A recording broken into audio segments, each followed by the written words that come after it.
So I was around a bunch of small children over the Thanksgiving holiday. So of course we went to the movies, and you can guess what we went and saw. That's right, we saw Wicked, but after we saw Wicked for good, we also went and saw the new Zootopia movie, which honestly is the film that they were more excited to see. Hey everybody, I'm McBride, the movie guy, and today let's talk about that movie, Zootopia 2.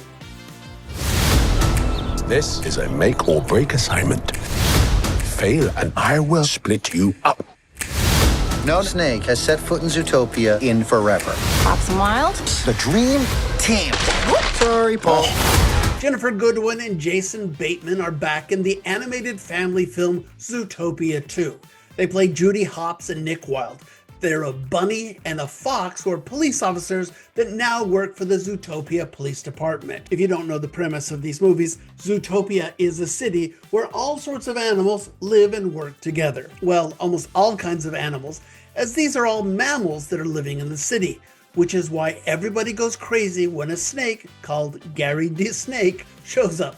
He's played by Kiwi Kwan, and he's the new star of the show as a well-meaning and silly slithering fellow who needs the help of our new Zootopia police officers to uncover the long-buried mystery about the founding of the city. Kiwi Kwan is very funny as the snake. It's a very cute character. He's so relatable, not at all what you think of when you think of a snake here. And I also like Fortune Feimster. She's the other very notable addition to this cast.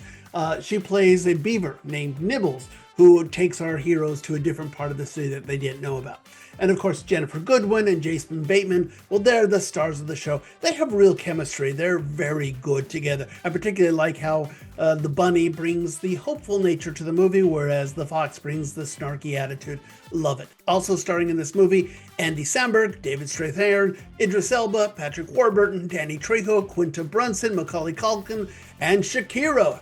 Now that's a cast. Of course, this one is aimed squarely at the kids, so expect lots of brightly colored action, silly puns, and lots of pratfall comedy. I do think that the young kids will have a lot of fun.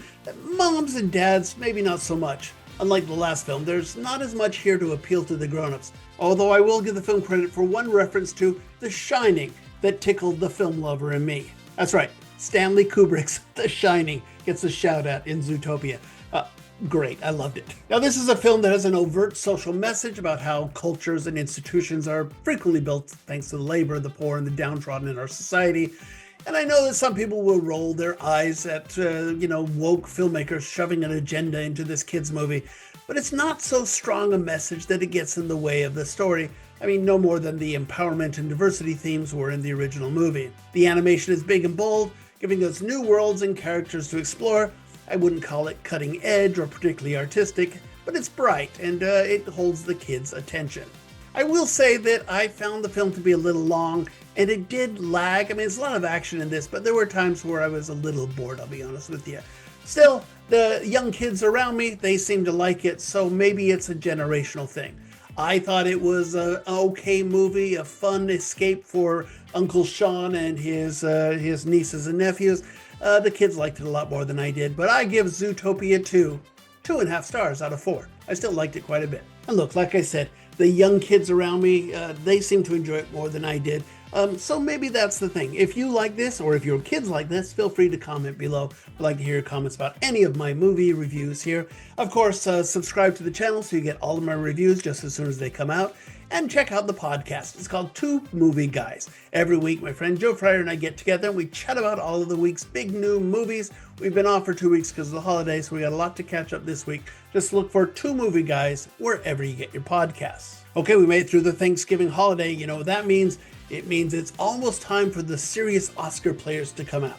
But first, we've got to deal with the new Five Nights at Freddy's films. We'll talk about those and a couple of other ones coming up next. See you then. Bye.